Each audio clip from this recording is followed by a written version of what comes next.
குமரிக்கண்டம். தமிழனுக்கும் தமிழ் மொழிக்கும் தாயகம்.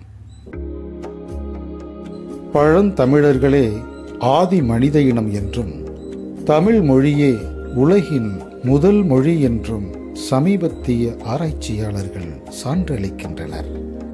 தமிழர்களின் வாழ்க்கை பயணம் கிமு 6000 ஆண்டுகளுக்கு முன்பிருந்தே ஆரம்பித்திருக்கலாம் என்று தொல்லியல் ஆய்வாளர்கள் கூறுகின்றனர். கல் தோன்றி மண் தோன்றா காலத்தே வாளோடு முன் தோன்றிய மூத்த குடி தமிழ்குடி என்பது இன்று நிரூபணம் ஆகியிருக்கிறது. அத்தகைய தனிச்சிறப்பு பெற்ற தமிழர் இனம் இந்தியாவின் தென்னகத்தில் வேரூன்றி தழைத்திருந்தது. அக்காலங்களில் தென்னகத்தை சேரர், பாண்டியர், பல்லவர், முத்தரையர் என பல குறுநில மன்னர்கள் ஆட்சி செய்து கொண்டிருந்தனர். முத்தரையர் ஆட்சி. குறுநில மன்னர்களுள் தலை சிறந்து விளங்கியவர்கள் முத்தரையர்கள். இவர்கள் சூரியகுல சத்திரிய வம்சத்தைச் சேர்ந்தவர்கள்.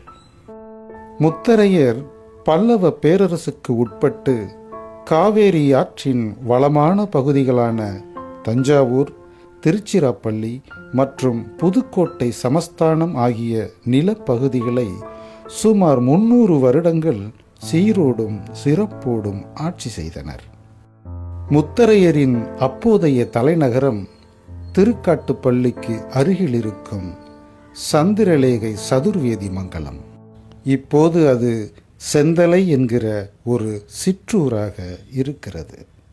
பல்லவர்கள் பாண்டியரோடும் சேரரோடும் போரிட்ட போதெல்லாம் பல்லவருக்கு துணை நின்று வெற்றி பெற வழி வகுத்தவர்கள் முத்தரையர்கள். முத்தரையர்கள் வீரமிக்கவர்களாகவும் மிகுந்த பலசாலிகளாகவும் விளங்கினர். அங்காடி கொல்லப்போம் யானை கண்டேன், கொங்காலும் முத்தரையர் தமை கண்டேன் என தமிழறியும் பெருமான் காதை குறிப்பிடுகிறது. நாலடியார் பாடல்கள் முத்தரையரை பெரு முத்தரையர் என்றும், குடுமியான் மலைக்கோயில் கல்வெட்டு சத்ரு பயங்கர முத்தரையர் என்றும் வர்ணிக்கிறது. வெங்கட் பொரு கயல் சேர்வேல் கொடியோன் வான்மாறன் செங்கட் கரும்பகடு சென்றுழக்க வான்குளத்தோர் தேரெழுந்து மாவழுந்த செங்குருதி மண் பறந்த ஊரழுந்தியூர் என்றும் ஊர் என்கிற இந்த கல்வெட்டு அழுந்தியூரில் நடைபெற்ற முத்தரைய மன்னனின் போர்க்களத்தை பற்றி கூறுகிறது.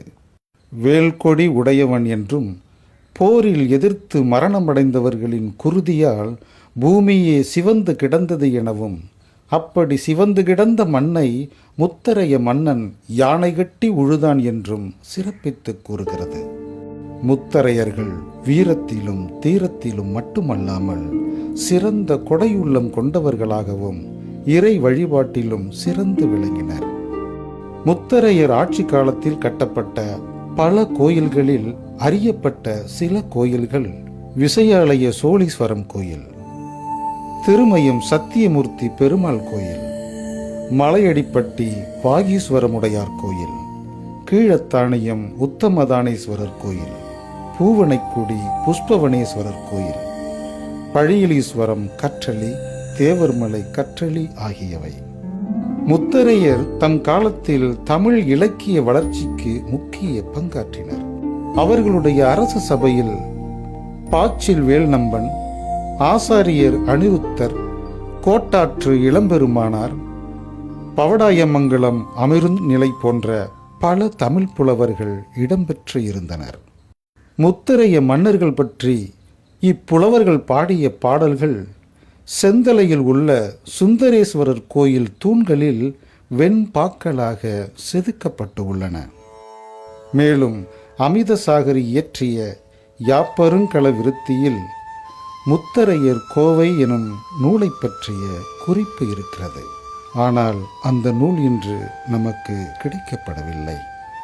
கல்வெட்டுக்கள் மூலம் நாம் அறிந்து கொள்ளும் முத்தரைய அரசர்கள் தனஞ்சய முத்தரையர், பெரும்பிடுகு முத்தரையர் என்கிற குவாவன் மாறன், இளங்கோவதிரையர் என்கிற மாறன் பரமேசுவரன், இரண்டாம் பெரும்பிடுகு முத்தரையர் என்கிற சுவரன் மாறன், விடேல் விடுகு சாத்தன் மாறன், மார்பிடுகு என்கிற பேரடியரையன், விடேல் விடுகு முத்தரையர் என்கிற குவாவன் சாத்தன், சாந்தன் பழியிலி ஆகியோர் தமிழகத்தை 300 ஆண்டுகளாக ஆண்டு வந்த முத்தரைய மன்னர்கள். அவர்களுள் முத்தரையர் இனத்தின் குலதெய்வ கடவுளாகவும் முத்தரையரின் முப்பாட்டனாகவும் கருதப்படுபவர் சுவரன்மாறன் முத்தரையர் எனும் 2ஆம் பெரும்பிடுகு முத்தரையர். கிபி 8ஆம் நூற்றாண்டில் ஒட்டுமொத்த தமிழகத்தையும் வென்று தனது நாட்டை பெரும் பேரரசாக உருவாக்கிய முதல் மாமன்னர். பெரும்பிடுகு என்றால் பேர் இடி என்று பொருள். அந்த பெயருக்கேற்ப தான் போரிட்ட 16 போர்களிலும் தோல்வி என்பதையே காணாமல் வெற்றி வாகை சூடி 16ம் பெற்ற ஒரே மாமன்னர்.